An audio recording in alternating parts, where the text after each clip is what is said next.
नमस्कार, हाम्रो च्यानलमा तपाईलाई स्वागत छ। आज हामीले एउटा निकै नै मिठो कथा लिएर आएका छौं।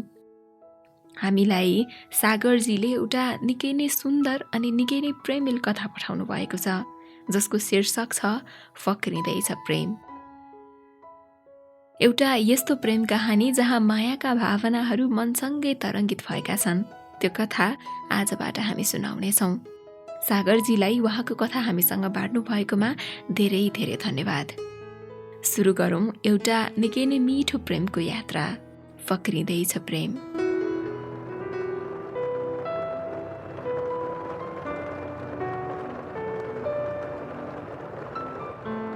आज शनिबारको दिन मुसलधारे पानी लगातार परेको पनि आज चौथो दिन बितिसकेको थियो। एकहोरो झ्यालबाट बाहिर हेर्दा लाग्थ्यो आकाशलाई पनि पीडा छ। वर्षभरिको चोटको पीडा यो आकाशले बर्खाको समयमा आफू रित्ति नै गरेर पोख्छ। मेरो जस्तै छ त्यो आकाशको स्वभाव पनि। कहिले सेता बादलहरू कावा खाँदै गरेको भेटिन्छन् निलो गगनमा। म पनि त कहिले यस्तै खुसी देखिन्छु आफै भित्र। उत्साह उमङ्गका बादलहरू म भित्र पनि चलायमान भइरहेका हुन्छन् बेला बेला। कहिले काहीँ कालो बादल मडारिएको देख्छु आकाशमा। त्यो गर्जन भयावह दृश्य म भित्र पनि रहन्छ बेला बेला। हुन त म पनि यही सृष्टिको एक सृजना न हुँ। धेरै स्वभावहरू मनुष्य र प्रकृतिको मिल्दोजुल्दो हुन्छ। तर मलाई यो बर्खाको समय पटक्कै मन पर्दैन। आकाश जब जब कराउन थाल्छ मेरो मन गाउँको घरमा पुग्छ। आमालाई सम्झिन्छु। पानी पर्दा भित्र बाहिर उस्तै हुने आफ्नो घरलाई सम्झिन्छु। गाउँभरि सबैलाई थाहा छ हाम्रो घर चुहिन्छ भनेर। तर हामीलाई मात्र थाहा छ कुन कुन ठाउँमा कतिवटा बटुकाहरू थाप्नुपर्छ भनेर। कसैका लागि यो झरी रोमान्टिक होला, तर कसैको लागि केवल दुःखको भेलबाडी मात्रै हो। यस्तै यस्तै सोचमा म त्यो मुसलधारे पानी हेर्दै टोलाइरहेको थिएँ। मेरो यो मौनता धेरै बेर टिक्न सकेन। बिजुलीको लामो सिरा घर आँगनमै झरे जस्तै देखियो। केही बेरमा कानले खप्नै नसक्ने भयङ्करको आवाज सुनियो, वज्रपात नै परे जस्तो। पानीले रोकिने नामै लिइरहेको थिएन। 3-4 दिनदेखि बिहान र बेलुका छुट्याउनै नसकिने मौसम भइरहेको थियो। घडीले बेलुकाको 6 बजाइसकेको थियो। म अझै पनि झ्यालमै आड लागेर बाहिर हेर्दै टोलाइरहेको थिएँ।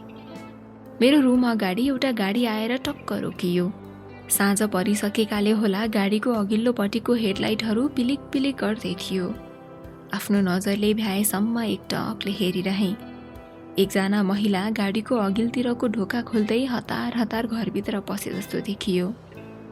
गाडी धेरै बेरसम्म त्यहाँ उभिरहेको थियो।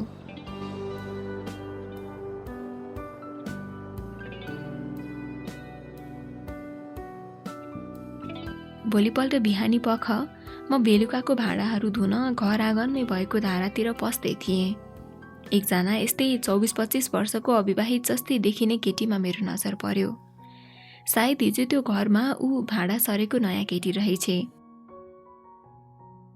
आज भने पानी थाकेको थियो। आकाश खुलेको थियो। लुगाहरू कौसीमा सुकाउँदै बेला बेलामा मतिर हेरे जस्तै गर्दै थिए। विगत 4 वर्षदेखिको काठमाडौँ बसाइमा म एक्लै रुम लिएर बसिरहेको थिएँ।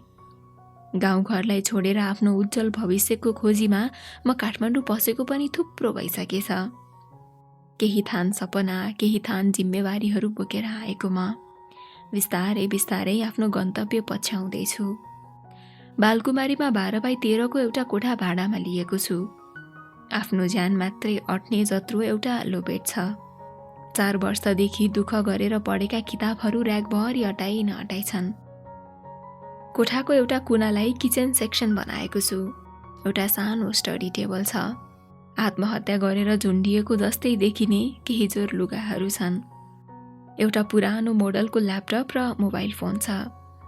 विगत 4 वर्षदेखिको मेरो दुनियाँ यही त हो। हिजो आजदेखि एउटा प्राइभेट कम्पनीमा इन्जिनियरको रूपमा कार्यरत छु। आजभन्दा भोलिको दिन अझै सुखद हुन्छ कि भनेर दुःख गर्दैछु। कहिले त लाग्छ उमेर र जिम्मेवारी जुम्ल्याहा हुन्, समानान्तर रूपमा अघि बढ्दै जाने।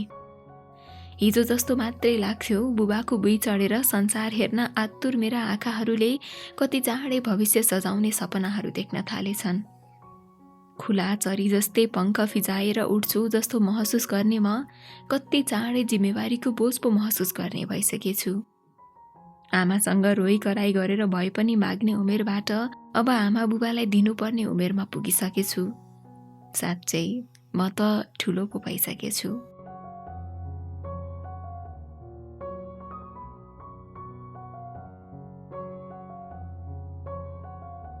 मेरो लागि अफिस जाने आउने सहयात्रीका रूपमा नेपाल यातायात थियो। बालकुमारीदेखि पुतली सडक जाँदा कहिले सिट पाइन्थ्यो। बेलुका फर्किँदा त खुट्टा टेक्नेसम्म ठाउँ हुँदैन थियो। जसो तसो दिनहरू यसरी नै चल्दै थियो। एक दिन बेलुका रुम फर्कनै लाग्दा अनामनगरको चोकमा मैले मेरो रुम छेउमा बस्दै आएको केटीलाई बस कुरिरहेको देखेँ। म पनि बसको पर्खाइमा थिएँ। एकअर्कालाई देखेर हामीले मन्द मुस्कान साट्यौँ तर केही पनि बोलेनौँ। केही बेरमा नेपाल यातायात भरिभराउ भएर आइपुग्यो। खुट्टा हाल्ने ठाउँ पनि थिएन तर बाध्यताले चढ्यौँ। उसलाई त खलासीले एउटा सिट अगाडिपट्टि मिलाइदियो। म भने ढोकाको आडमा उभिरहेँ। बेला बेला ऊ मतिर हेर्थे। सायद मलाई असहज भइरहेको भ्यौ उसले पाउँदै थिए। थापा गाउँ, भानेश्वर, शान्तिनगर, तिनकुने हुँदै गाडी कोटेश्वरको जाममा आएर अडियो। सानो गाडी, सिटको सङ्ख्याभन्दा दोब्बर यात्रुहरू बोकेको गाडी। उकुस मुकुसले अब ज्यान गयो कि तब ज्यान गयो भइसकेको थियो। खप्नै नसकेर म कोटेश्वरमै झरेँ। हिँड्न सुरु गरेको 2 मिनेटमा जाम पनि खुल्यो। त्यो देख्दा पछुतो बाहेक केही लागेन। बाटोमा हिँडिरहँदा त्यो केटीको चित्र मानसपटलमा घुमिरह्यो। देखेर पनि बोलेन, कस्तो घमण्डी केटा रहेछ भन्ने त सोचिन उसले। यावत कुराहरू मनमा उब्जिरहे।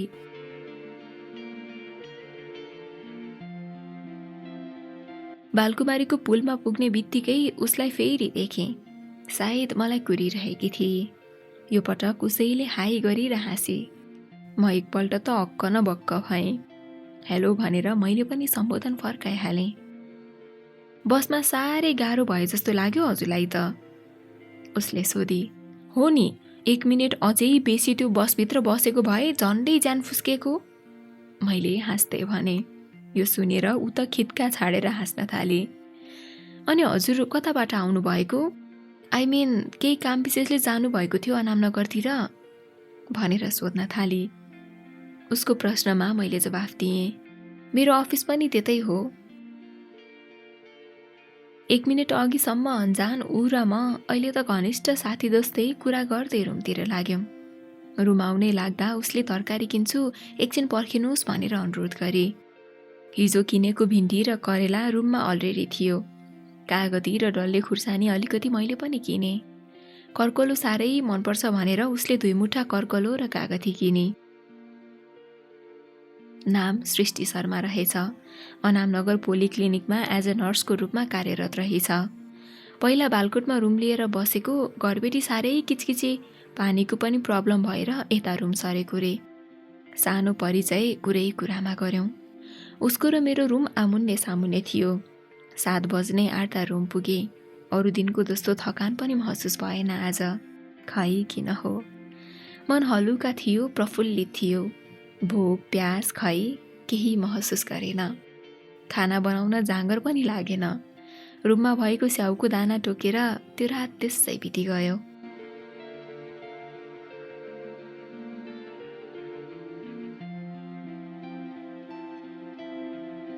हिजो आज ऊ मेरो अफिस आउँदा जाँदाको साथी भएकी छे। कहिले उसको नाइट ड्युटी पर्छ, त्यो दिन जाँदा आउँदा एक्लै भइन्छ। डे ड्युटी हुँदा बिहान 9:30मा रुमबाट सँगै निस्किन्छौँ। सुर्खेत घर रहेछ उसको। विगत 4 वर्षदेखि यतै रहेछ। घरको जेठी बाठी ऊ नै रहेछे। एउटा भाइ छ रे, उतै मम्मी बाबासँग सुर्खेतमै बस्छ। पढाइमा राम्री रहेछे। ब्याचलर उसले स्कलरसिपमै पढेकी। ऊ पनि म जस्तै थिए। कैयौँ सपनाहरू सङ्घाल्दै जिम्मेवार छोरीको भूमिका निर्वाह गर्दै थिए। कहिले कसो शनिबारको दिन आफ्नो रुममा पाकेको तरकारी लिएर आइपुगिहाल्थे मेरो रुममा। आफ्नो रुम भने अलि मेसी नै हुन्थ्यो। कहिलेकाहीँ भनी पनि हाल्थे, अलि जाँगरिलो हुनु पर्यो नि सर, सरसफाइ गर्नु पर्यो, सकिँदैन भने सरसफाइ गर्ने खोज्नु पर्यो। ऊ यसो भनेर खिसिक्क हाँसिदिन्थे। मलाई भने के भन्नु हुन्थ्यो। केटाहरूको रुम यस्तै त हो नि भन्दै म कुरा टारिदिन्थेँ। आफूलाई मिठो मसिनो बनाउन खासै आउँदैन थियो। कोठामा बसेदेखि त्यही दाल भात तरकारी बाहेक केही पनि आउँदैन बनाउन।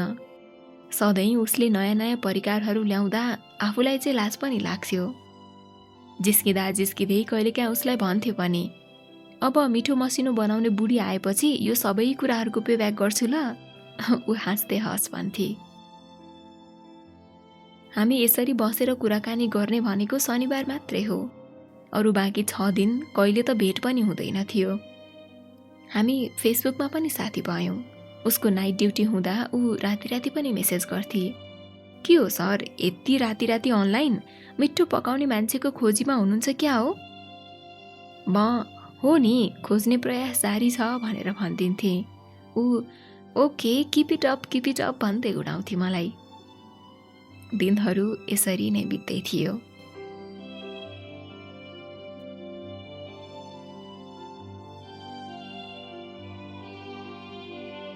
दुई दिनदेखिको लगातारको ज्वरोले म अफिस पनि जान सकेको थिएन।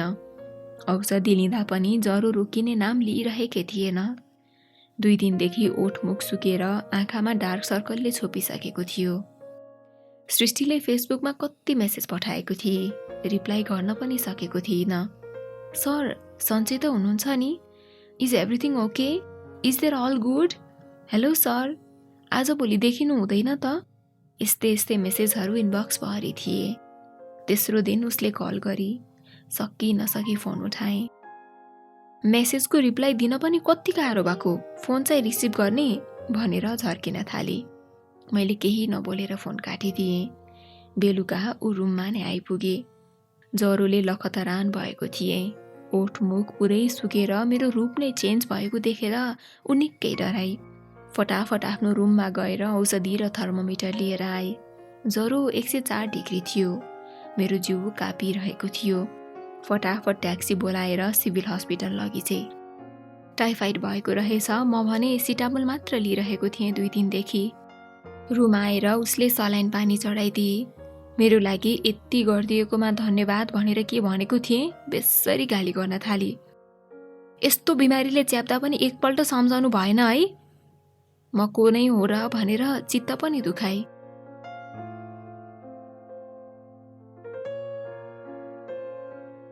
तिम्रो ड्युटी होला, जाऊ भनेर भन्दा जाँदिन भनेर जिद्दी गर्न थाली। जाऊ भनेर मैले कर गरे पनि भित्रबाट नजाओस्, मेरै वरिपरि भइरहोस् जस्तो महसुस गर्दै थिएँ। खै कोही कसरी यति छोटो समयमा नै यति आत्मीय लाग्छन्, आफ्नो महसुस गराइदिन्छन्। ऊ मेरो लागि त भगवान भएर प्रकट भएकी थिए। ऊ त्यो दिन नआएको भए जे पनि हुन सक्थ्यो। ऊ 2 दिन काममा नै गइन, आफ्नै रुममा खाना बनाएर ल्याइदिन्थे। भन्थे हस्पिटलमा बिरामीको सेवा गरे पनि यता हजुरको सेवा गरे पनि उस्तै त हो मलाई।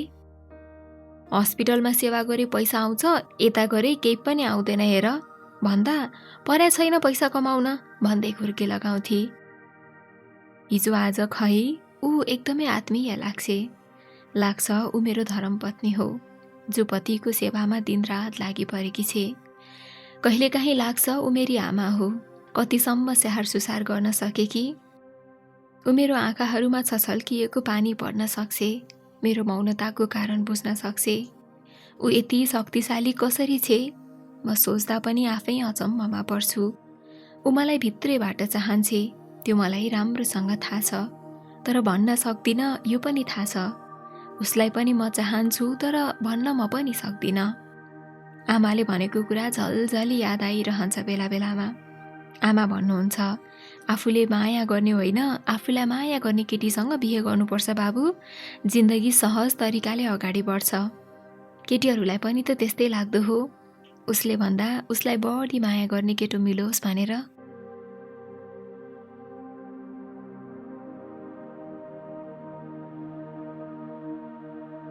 घरमा कुल पूजा परेकाले सृष्टि सुर्खेत गएकी छे। जाँदा भन्ती आफ्नो ख्याल राख्नु है, म नफर्किँदासम्म। जाँदा आफ्नो कोठामा भएको साग सब्जी र एक बट्टा घिउ मेरो कोठामा छाडेर गएकी थिए। भन्थे हप्ता दिनमा म फर्किहाल्छु, आउँदासम्म यो घिउ सबै सकेको हुनुपर्छ त्यहाँ, जसरी पनि, भन्दै धम्क्याएर गएकी थिए। होइन, कति माया देखाएको हो। कहिले काहीँ त लाग्थ्यो माया देखाएको हो कि दया देखाएको हो। घर गएको दिन म बालकुमारी पुल नजिकबाट नेपाल यातायात चढे अनि ऊ साझा यातायात समातेर बस पार्कतिर लागे। म अफिसमा हुँदा बेला बेलामा उसको मेसेज आइरहन्थ्यो। भन्थे कलङ्की पुगेँ, थानकोट पुगेँ, मलेखु पुगेँ, खाजा खाएँ। उसले बाटोभरिको जानकारी मलाई किन दिन्थे? उसलाई रहर लागेर हो वा बोल्ने कोही पनि नभएर हो, वा ऊ पनि मलाई आफ्नै ठान्थे? यस्ता विभिन्न प्रश्नहरू मनमा सल्बलाइरहन्थे। भोलिपल्ट शनिबार थियो। बिहान करिब 9 बजेतिर सृष्टिको फोन आयो। फोन उठाएँ। म घर पुग्ने आँटेँ। सकुशल पुगिसकेँ भन्नलाई मात्र फोन गरेको। फोन गरिन भने फेरि हजुरले पिर गर्नुहुन्छ होला कि जस्तो लागेर आफै कल गरे कि, यति भनेर आफै हाँस्न थाली। ल राम्रोसँग जाऊ, इन्जोय योर टाइम, यति भनेर फोन राखेँ। ऊ बेला बेलामा यस्ता हरकतहरू देखाउँथे। ऊ अप्रत्यक्ष रूपमा भन्न खोज्छे कि म हजुरलाई कति माया गर्छु भनेर। म यो भाव पुरै महसुस गर्न सक्थेँ।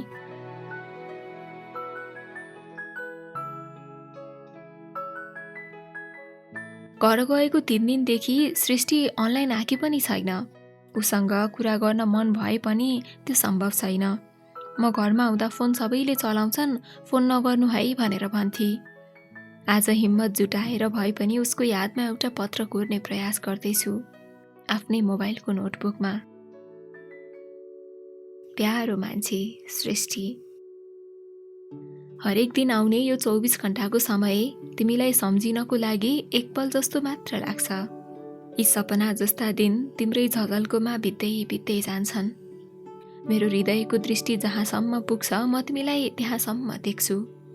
तिम्रो सम्झना र मायालुपनलाई बहन गर्न नसक्दा बहन्छन् अश्रुबुन्द अनि लछप्पै भिज्छ मन। जब निहाल्छु सजल मन, तब तिम्रै सुन्दर मुहार मुस्कुराइरहेको हुन्छ।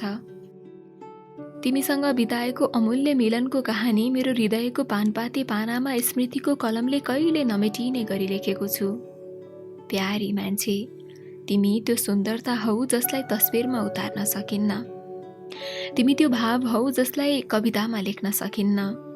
तिमी त मलाई पुनर्जन्म दिने दैव हौ। यो कस्तो मोहनी लगायौ, यो कस्तो मायाको मात चढायौ। म हरेक दिन तिम्रो यादहरूले मदहोस हुँदैछु। कुनै काममा एकाकार हुनै सक्दिन सृष्टि आजभोलि।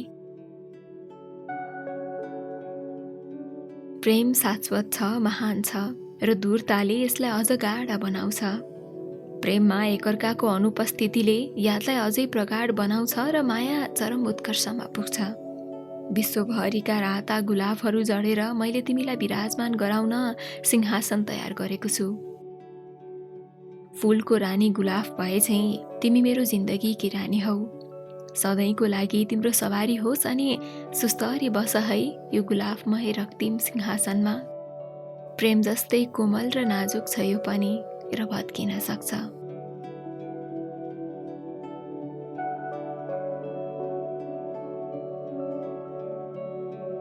तिमी प्रेमकी दूत, मेरो मृग तृष्णा, मेरो तन मन र जीवनमा तिम्रो स्पर्शको न्यानोपनको अझ पनि अवशेष बाँकी छ।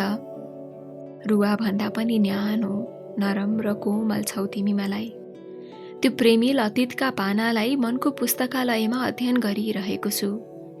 हाम्रो हृदय एकाकार हुँदा आनन्दको नदी कुलकुलाएको थियो अनि हामी बहेका थियौं निरन्तर निरन्तर। केही सपनाहरू थिए टुटेर गए, कोही आफ्नाहरू थिए छुटेर गए। ओइ प्यारो मान्छे, तिमीले यो कस्तो मोहनी लगायौ, कति मिठो, कति श्रद्धेय, कति स्वप्निल, कति निकट। मेरो मनले चाहेको मोहनी, हामी दुईलाई एक बनाउने मोहनी, तिमी चाहिँ छाडेर नजाउला। ए मेरो मधुशाला, मदिरा भन्दा पनि कडा हुँदो रहेछ मायाको मात। मदिरा त पिउन छाडेपछि मात उत्रन्छ, तर प्रेमले एकपटक मातेपछि बारम्बार बल्झिँदो रहेछ। तिमीलाई देख्न नपाउँदा कस्तो छटपटी, यो कस्तो बेचैनी। हप्ता दिनभित्रमा तिमी आउने छौ र हाम्रो भेट हुनेछ। हामी मायाको मदिरा पिएर हाम्रो मिलनको समयलाई रङ्गीन बनाउनेछौँ। म त तिमीलाई सम्झिँदा पनि मदहोस हुन्छु। मायाको छुट्टै मात शरीरभरि तरङ्गित हुन्छ। खुला आकाशको छातीमा कावा खाँदै गरेका सेता बादलहरूले तिम्रो झझल्को ल्याउँछन्। दिनमा चल्ने शिर बतासले तिम्रो मिठो मायाको सौगात बोकेर आउँछ। मलाई त यो बताससँग पनि प्रेम छ।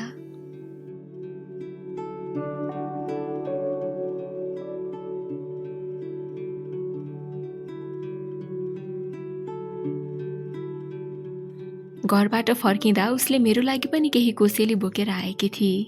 बजारमा पाइने क्रिम मिसिएको दही भन्दा मलाई घरमै पारेको अमिलो दही मनपर्छ भनेको थिएँ एकताका। सुर्खेतबाट फर्किँदा त केटीले एक बट्टाभरि दही बोकेर आइछे। कति माया गरेको होला। काठमाडौँको बसाइमा मुस्किलले पनि मेरो 2-4 जना भन्दा बेसी साथीहरू थिएनन्। ऊ मेरो एकहोरो जिन्दगीमा दोहोरो खुसी बनेर आएकी थिए। फुर्सदको समयमा मेरो रुममा आइरहने। कहिले कसो म पनि उसको रुममा जान्थेँ। पहिलो पल्ट उसको रुममा पस्दा त्यहाँ जे देखेँ त्यो पछि त मेरो रुम त रुम नै लाग्न छाड्यो। कस्तो चिटिक्क मिलेको रुम, उज्यालो रङका पर्दाहरू, भित्तामा ओसोको फोटो, बिस्तारै छेउमै सानो चिटिक्कको दराज, अलिअलि मेकअपका सामानहरू, भित्तामा झुन्डिएको सेतो कलरको एप्रोन अनि एउटा स्टेथोस्कोप। रुमभरि मिठो बास्ना आउने अत्तर छर्किएको थियो। कस्तो फ्रेस फिल भयो। हुन त हामी केटा मान्छे स्वभावैले अल्छी।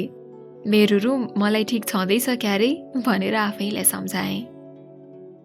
उसँग घन्टौं समयसम्म कुरा गरिरहँदा समय बितेको चालै पाइँदैन थियो। ऊ थिए नै यस्तै, एकदमै लोभ लाग्थे।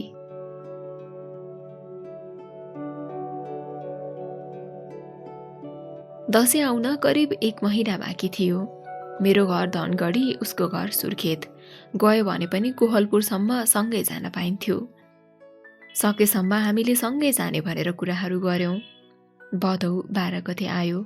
सृष्टिको जन्मदिन थियो। डे ड्युटी हुँदा हस्पिटलमा केक काटेको मैले थाहा पाइसकेको थिएँ। उसको साथीहरूले पोस्ट गरेका थिए। त्यो दिन उसलाई सरप्राइज दिन भनेर अफिसबाट अलिक चाँडै निस्केको थिएँ। भाटबटेनीबाट एउटा केक अर्डर गरेँ, एउटा वाइन र उसलाई गिफ्ट भनेर एउटा घडी र 1 पिस किने। आज मेहनत गरेर आफैले रुम एकदमै चिटिक्क पारेको थिएँ। मिठो बनाउन नजाने पनि मासु र भात बनाए। फलफुलहरू काटेर एकदमै तयारी अवस्थामा राखेको थिएँ। करिब 8 बजेतिर सृष्टि आफ्नो रुममा आई। फोन गरेर फर्स्टमा ह्याप्पी बर्थडे भनेर विश गरेँ। विश गर्न अलि छिटो भएन भनेर व्यङ्ग्यात्मक जवाफ पनि आयो। सरी त्यसको लागि भनेर पनि भनिदिइहालेँ मैले। ड्रेस चेन्ज गरेर मेरो रुमतिर पाल्नु हुन हार्दिक अनुरोध गर्दछु भनेर उसलाई जिस्काउँदै भने। उसले हुन्छ 10 मिनेट ल भनेर भनी। म भित्र उत्साह, डर, प्रेम सबै एकैपल्ट दगुर्दै थियो। केही बेरमा ऊ मेरो रुममा आई। ढोका बन्द थियो। जानी जानी बत्ती बन्द गरेको थिएँ। टेबलमा क्यान्डल बलेको थियो। ऊ रुममा पस्ने बित्तिकै त्यो सन्नाटाको बात उठाउँदै happy birthday to you, happy birthday to you, happy birthday dear Srishti, happy birthday to you भन्दै गाउँदै उसलाई विश गरेँ। ऊ खुसी पनि थिए। उसका आँखाहरू रसाएका थिए। केक काटेर बर्थडे सेलिब्रेसन सुरु भयो। एकअर्कालाई केक खुवायौँ।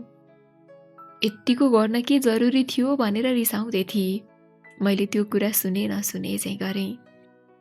उसलाई ल्याइदिएको गिफ्ट उसलाई ह्यान्डओभर गरेँ। घरभरि आँसु मात्रै देखेँ। सायद फ्यामिली मिस भयो होला उसलाई।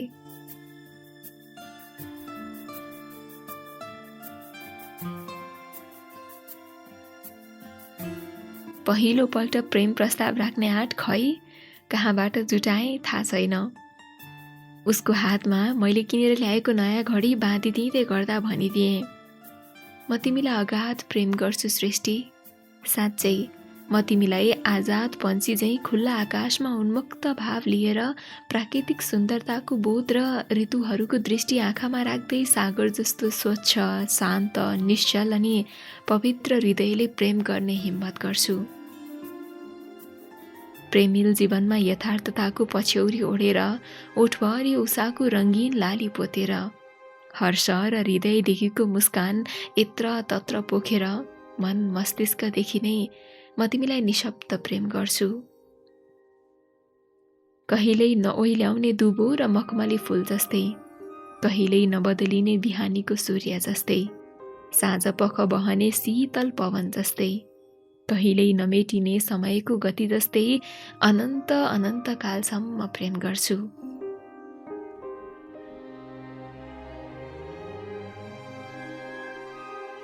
यो सुनेर ऊ भक्कानिएर रोई। मैले उसलाई रुनबाट रोकिन, आफै पनि अलिक भावुक भएको थिएँ।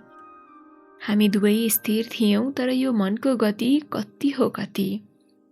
यस्तो लाग्यो समय नै एक घडी रोकियो, हावा चल्ने मानेन। पृथ्वीले आफ्नो नियमित चक्र बिर्सियो। चारैतिर सन्नाटा मात्रै महसुस गर्यौँ। आवाजको नाममा केवल मुटुको गति सुनिँदै थियो अनि गुक्क गुक्क गर्दै रोएको उसको आवाज गुन्जायमान थियो कोठाभरि।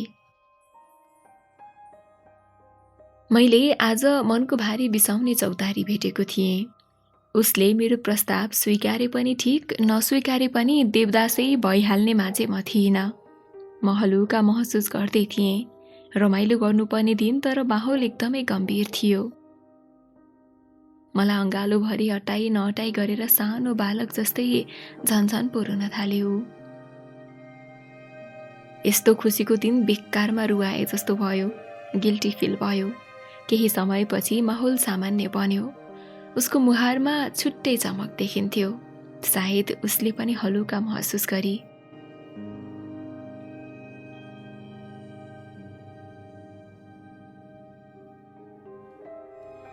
केही बेरमा एउटा अनुरोध स्वरूप मैले उसलाई भने, आफ्नो रुममा गएर त्यो वान पिस लगाऊ न।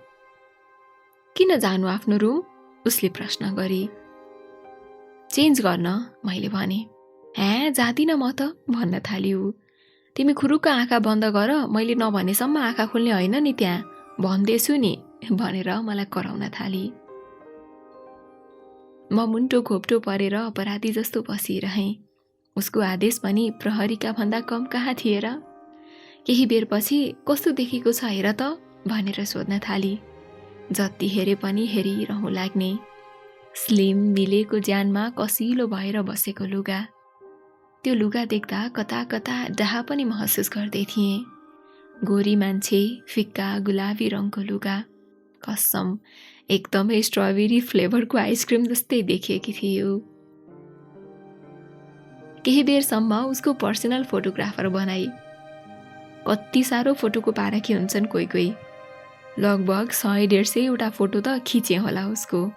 घरि यस्तो मिलेन, घरि उस्तो मिलेन भन्दै रिटेक लिँदै भए पनि फोटो खिची। उसको फोटोहरूको सामुन्नेमा मेरा फोटाहरू त 100 खडा 2 मात्रै थियो होलान्।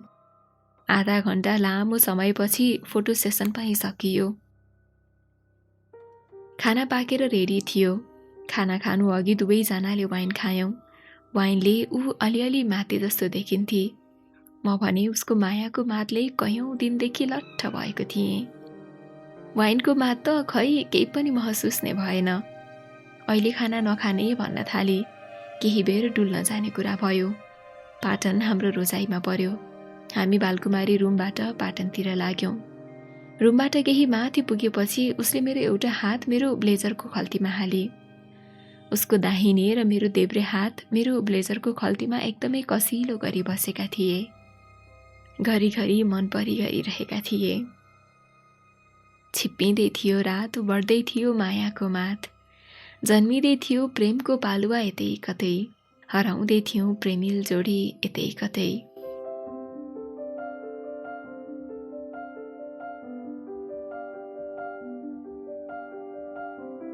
पाटनका गल्लीहरू अनि गल्लीका दुई किनार पनि डाहा गर्दै थिए होलान् हाम्रो जोडी देखेर।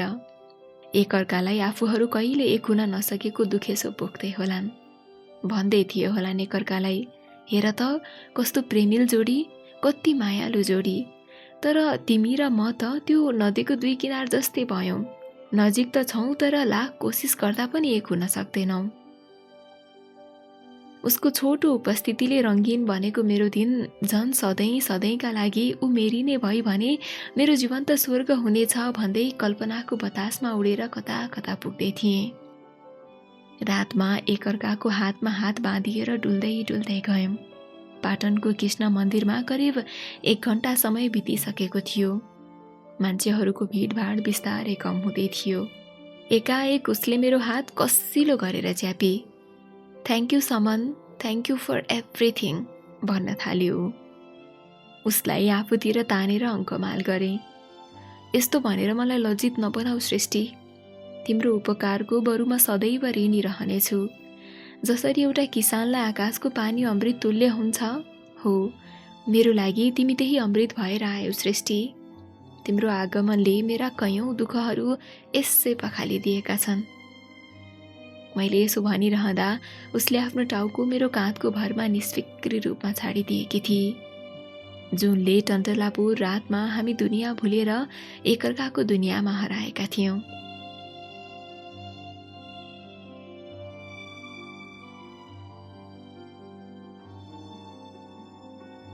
करिब 9:30तिर हामी रुममा फर्कियौँ। रुममा पाकेको खानाले हामीलाई पर्खाउँदै थियो तर भोक कति पनि थिएन। रुममा आएर बचेको वाइन दुवैले एक एक सटमै खाएर खतम पार्यौँ। कुरै कुरामा घडीले 11:30 बजाइसकेको थियो। उसको घरको मेन गेट बन्द भइसकेको थियो। रुम जाने अब कुनै उपाय नै थिएन। परिस्थिति हेर्दा लाग्यो आजको सृष्टिको बास मेरै सानो कुटीतिरै हुने पक्का पक्की भइसकेको थियो। खाना खायौँ। खाना मिठो भएको प्रतिक्रिया पनि पाएँ मैले। ऊ जिस्काउँदै थिए, यस्तो मिठो खाना बनाउन आइसक्यो, अब बिहे नगर्नु ल। यस्तो भनेर उसले, कतै तिमी अरूसँग बिहे नगर्नु नि, तिम्रो श्रीमती त मलाई नै बनाउनु त भन्न खोजेकी होइन। रात छिप्पिँदै थियो बिस्तारै बिस्तारै। ऊ र म वैशाखको मातले जवान हुँदै थियौँ बिस्तारै बिस्तारै। हाम्रो प्रेम बामे सरिरहेको थियो बिस्तारै बिस्तारै। सुत्ने कता, त्यो चाहिँ सबैभन्दा ठुलो चुनौतीको विषय थियो हाम्रो अघि। मैले उसलाई, तिमी सुत आज बेडमा, म यति म्यानेज गर्छु भनेर भुइँतिर पल्टिएँ। बाहिर पानी पर्न सुरु भएछ। चिसो हावाको शिरको झ्याल छेडेर भित्रैसम्म आइपुग्यो। मैले झ्याल बन्द गरेँ। मलाई तल सुत्न गाह्रो भएको उसलाई प्रष्टै थाहा थियो। उसले त केही बेरको मौनता बिथोल्दै बेडमै आउनु पो भन्न थाली। आफ्नै श्रीमानलाई डाके जस्तो कस्तो सजिलै भने कि। सोच्न सक्ने क्षमता मैले गुमाए जस्तो, पसिनाले निथ्रुक्कै भिजे जस्तो, पुरै प्यारालाइज भए जस्तो। खै कस्तो कस्तो।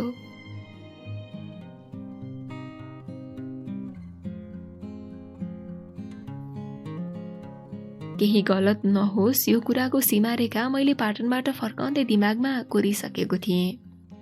मलाई यो समय आउने छ भनेर पहिले नै कसरी थाहा भयो? मैले भविष्य कसरी देखेँ आफैलाई थाहा छैन। म कदापि त्यो रेखा पार गर्न चाहदिन थिएँ। उसले कर गरेपछि बेडमा त जानु नै थियो। त्यो 2 फिटको लो बेड उक्लिन पनि मलाई कुनै पहाड उक्लन भन्दा कम लागेन। सास फुलेर आयो। त्यो सन्नाटामा हाम्रो आफ्नै श्वास ढ्याङ्ग्रो पिटिरहेको थियो। उफ, यो कस्तो असहज परिस्थिति। गड्याङ-गुडुङ आवाज निकाल्दा चिरिएर 2 फ्याक भएको आकाशको छातीबाट भएको मुसलधारे वर्षाबाट हाम्रा मुटुहरू लगलगाइरहेका थिए। प्रेमको हर्ष विस्मादोन्मुख प्रतीक्षामा लुकामारी खेलिरहेको थियो।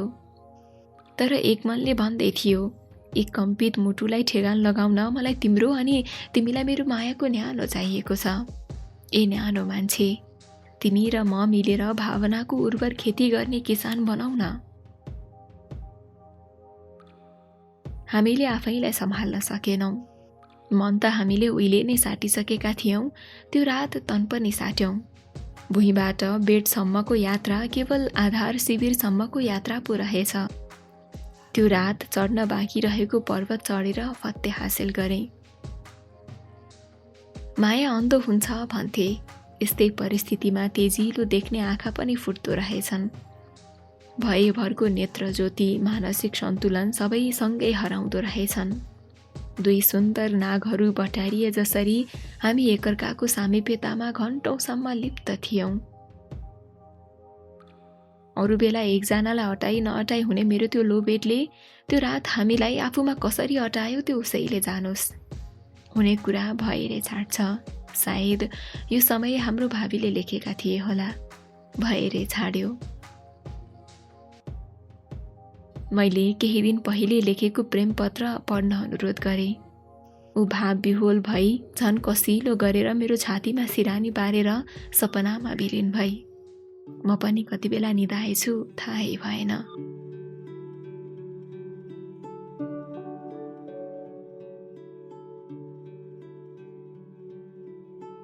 चौबिस वर्ष पहिले सुर्खेतमा उदाएकी सृष्टि मेरो जीवनमा पनि मजाले उदाएकी थिए हिजो आज। उसका किरणहरूले म थप चम्किलो भएको थिएँ। ऊ मेरो लागि लेडी लक थिए। उसले दिने सल्लाहहरू निकै फापेका थिए मलाई। उसको आगमनले जीवन अझै उमङ्गमय बनेको थियो। आज ऊ र म प्रेममा भएको 2 वर्ष बितिसकेको छ। अहिले ऊ अस्ट्रेलियामा छे, एउटा अस्पतालमा नर्सका रूपमा कार्यरत छे। म नेपालमै छु, नेपाल टेलिकममा इन्जिनियरको रूपमा कार्यरत। आफूलाई माया गर्ने मान्छे 7 समुद्र पारी किन नहोस्, उसँग बिताएका हरेक पलहरूले उसको सामिप्यताको महसुस हरपल गराइरहन्छन्। आफूसँग हुनु नहुनुले खासै मायने राख्दैन। मसँग उसले दिएका ती हरेक पलहरू छन् जुन मिठो याद बनेर बसेका छन्। समय बितेसँगै माया घट्दै जान्छ भन्ने कुराको हामी अपवाद हौं। ड्युटीमा जानु अघि र ड्युटीबाट आइसकेपछि हरेक दिन जस्तो मेसेन्जरमा भिडियो कल हुन्छ। दिन प्रतिदिन माया झन प्रगाढ बन्दैछ। हरेक दिन यो मायामा झन मदहोस हुँदैछौँ हामी। प्यारी सानो, मलाई विश्वास छ तिमीले पनि मलाई उत्तिकै प्रेम गर्नेछौ यसै गरी। भगवानसँग मेरो यही प्रार्थना छ कि हामी दुई बीचको प्रेम मुना मदन लैला मजनू रोमियो जुलियट हीर रान्झाको पवित्र प्रेम चाहिँ युगौं युग बाँचिरहोस्। स्वार्थले भरिएको आज भोलिको सम्बन्ध भन्दा कयौं गुना माथि छ हाम्रो सम्बन्ध। प्रेमको सानो बगैँचा छ जहाँ खुसीका हजारौं फूलहरू ढकमक्कै फुलिरहेका छन्। एउटा समयसम्म फुल्छन् अनि झर्छन् पनि, तर पुनः फुल्न भने बिर्सँदैनन्। फरक फरक मौसममा फरक फरक फूलहरू फुलिरहन्छन्। बेला बेलामा गोडमेल गरिरहन्छौँ, एकअर्का प्रतिको विश्वासको मलजल हालिरहन्छौँ। यो प्रेमको युगल बगैँचा भनेर कहलिनेछ एक दिन। यसै गरी प्रेम फक्रिँदैछ बिस्तारै बिस्तारै।